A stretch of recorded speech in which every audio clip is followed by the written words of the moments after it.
bisa diberikan teguran tertulis. Oh iya. Kalau sudah sampai ditemukan lagi bisa diacak, langsung dilakukan rapid test. Apakah orang yang tidak punya surat rekomendasi akan diusir atau disuruh pulang nih Pak? Ya, kalau kita konsisten dengan perwali ini, dikatakan di situ, kalau tidak memiliki surat keterangan, ya disuruh pulang. Kalau tidak terlalu penting dan tidak mendesak, jangan lagi keluar-keluar dulu. Kita hanya keluar kota, keluar rumah juga. PSBB sebelumnya gagal juga ya Pak ya? Halo Tribuners, bersama saya Desi Triana. Anda sedang mendengarkan podcast Tribun Timur. Karena telinga, mata kedua. PJ Wali Kota Makassar Rudi Jamaludin pada tanggal 6 Juli 2020 menerbitkan Peraturan Wali Kota atau Perwali nomor 36 tahun 2020 tentang percepatan pengendalian COVID-19 di Kota Makassar. Poin penting dari perwali ini adalah membatasi orang keluar masuk Makassar. Bagaimana kita agar rajin pakai masker, selalu jaga jarak, rajin cuci tangan, serta menjaga kebersihan di tempat di mana kita berada. Perwali ini jadi perbincangan di media sosial dan grup aplikasi percakapan pesan instan WhatsApp. Ada yang masih bingung dengan perwali ini. Terlebih mereka yang punya mobilitas tinggi atau akan mengikat langsung dirinya. Beberapa jam sebelumnya, saya sudah berbincang dengan juru bicara gugus tugas percepatan penanganan COVID-19 di Kota Makassar, Ismail Haji Ali, melalui sambungan telepon. Berikut informasi selengkapnya. Perwali nomor 36 tahun 2020 tentang aturan masyarakat yang tidak boleh keluar masuk Makassar itu harus membawa surat keterangan bebas COVID-nya. Informasi yang beredar kemarin hari Kamis harusnya sudah berlaku, tapi sampai saat ini belum ada tanda-tanda berlaku Pak. Kapan sebenarnya mulai itu Pak aturan itu? Ya kan kita uji coba dulu ini, efektif nanti hari Sabtu rencana. Walaupun tadi sudah ada beberapa yang namanya uji coba di beberapa tempat ya, di batas-batas kota. Apanya yang Jadi mulai sosialisasi dulu ya dalam waktu beberapa hari ini. Iya, dari kemarin kita sosialisasi. Tadi sudah masif di beberapa sosial media seluruh kecamatan, kelurahan. Itu sudah melakukan ya. Iya, kalau pastinya sendiri hari apa tuh Pak? Kita rencanakan itu pelaksanaan hari Sabtu. Hari Sabtu ya? Iya. Hari Iya, Sabtu rencana. minggu ini berarti Pak ya? Iya, hari tanggal 11. Berarti tinggal 2 hari lagi nih peraturan tentang pengenaan surat bebas COVID itu untuk masyarakat yang keluar masuk Kota Makassar itu akan diberlakukan ya? Akan diberlakukan. Iya. Pak, nanti kalau keluar masuk Makassar itu harus punya rekomendasi dari gugus tugas, rumah sakit, puskesmas, itu biayanya berapa Pak dikenakan?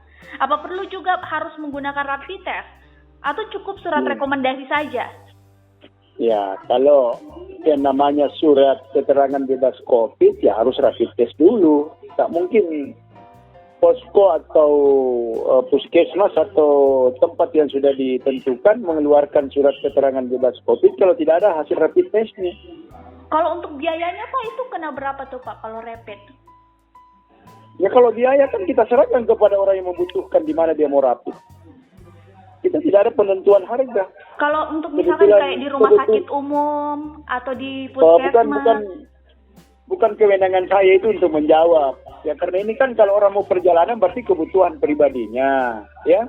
Kalau untuk surat rekomendasinya sendiri itu dikenakan biaya atau tidak Pak? Nggak ada, bebas. Nggak ada, ya? Kalau rekomendasi itu dikeluarkan oleh gugus tugas itu bebas, siapa gratis, tidak ada pungutan itu. Yang nggak penting ada pungutan sama sekali. Yang penting ada rapid test, yang penting ada hasil rapid testnya yang tentu disesuaikan dengan kebutuhan yang bersangkutan.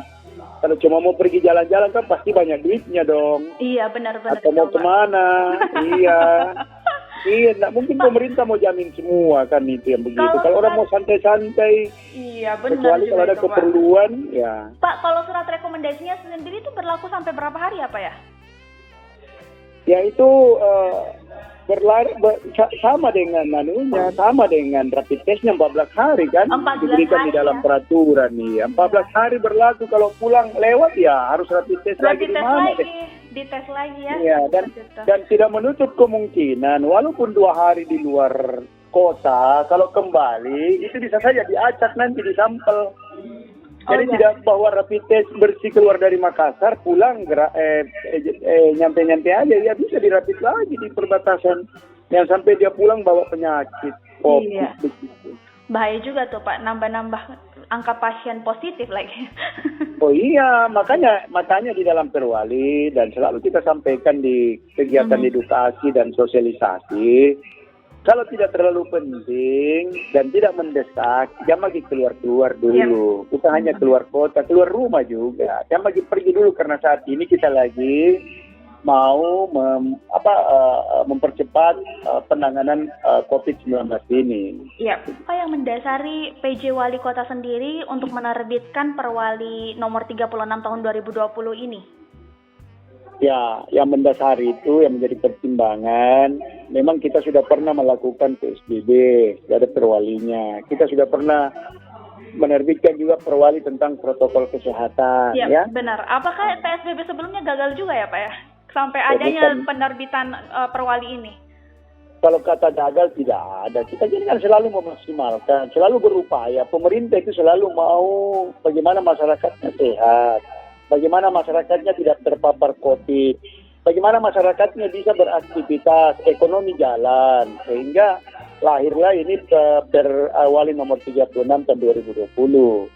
Yang mana di dalamnya itu bukan hanya pembatasan pergerakan lintas daerah, tapi bisa di dalam itu diatur mulai dari edukasinya, mulai daripada sosialisasinya, mulai daripada pembatasan pergerakan lintas daerah, mulai pengawasannya, mulai koordinasinya, dan sampai pada pengenaan sanksi. Itu kelebihan daripada perwali yang ada sekarang ini dibanding perwali sebelumnya, ya. Berarti di sehingga sini kan kalau kemarin sebelumnya sempat juga kita interview langsung sama Bapak Kasat Pol PP Makassar terkait inspektur COVID-19. Ya. Katanya tidak ada sanksi, belum ada sanksi yang mengatur itu. Apakah di Perwali nomor 36 ini sudah ada sanksi yang mengikat terkait aturan-aturan itu? Ya, sebenarnya di perwali sebelumnya itu sudah ada sanksi juga, sanksi ringan, sanksi sedang, sanksi berat. Sama dengan di perwali nomor 36 ini tahun 2020, di situ juga ada diatur sanksi. Jadi kalau ada masyarakat kita, ya orang per orang ditemukan tidak menggunakan masker, itu bisa diberikan teguran tertulis. Oh iya. Kalau sudah sampai ditemukan lagi bisa diatas, langsung dilakukan rapid test, ya. Yep. Nah, selain itu kalau dia tempat atau badan usaha, bisa didahului dengan peringatan tertulis, teguran. Kalau tidak mematuhi, itu bisa dilakukan penutupan tempat usaha sampai pada pencabutan.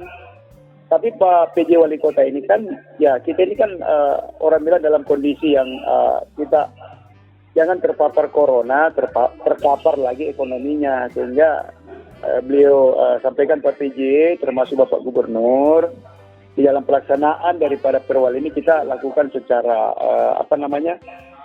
humanis, ya berikanlah teguran. Yep. Jangan pelaksanaan pembatasan pergerakan orang ini diperiksa orang di batas-batas kota, orang jadi susah, orang jadi macet, kendaraan bertumpuk. Ayo kita lakukan sesuai dengan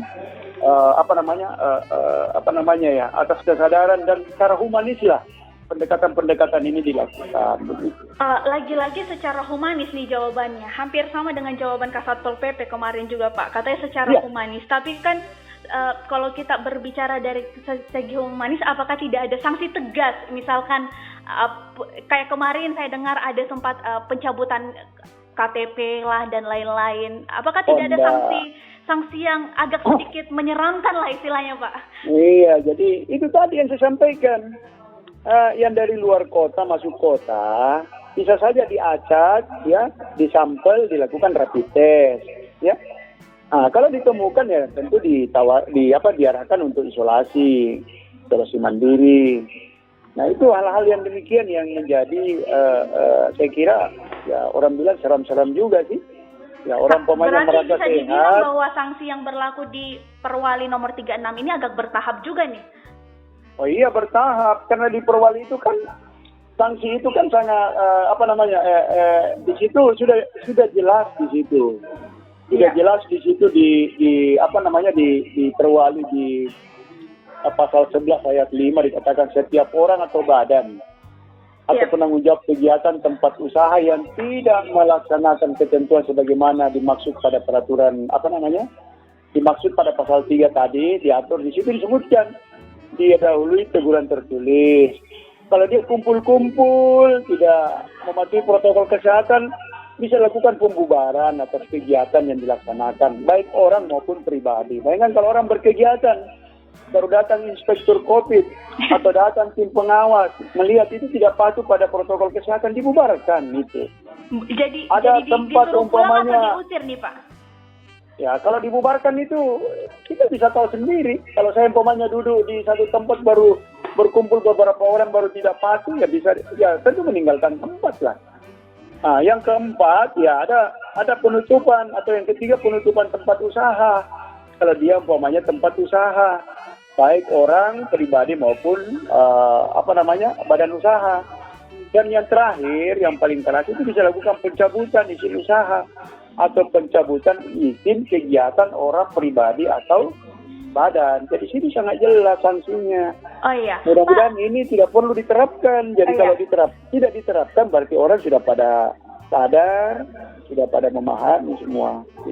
Kalau untuk misalkan nih Pak, ada pendatang yang baru datang ke Makassar terus tidak mengetahui informasi ini. Apa langkah yang mereka ambil? Apakah langsung disuruh pulang kah? Atau seperti apa? Iya, kalau dia tidak memenuhi persyaratan yang ada di dalam perwali, ya disuruh pulang. Disuruh pulang ya? Iya, masa orang mau masuk baru tidak jelas apa dia punya, tidak membawa surat keterangan bebas COVID. Iya, iya. Dan ini bukan hanya pemerintah kota.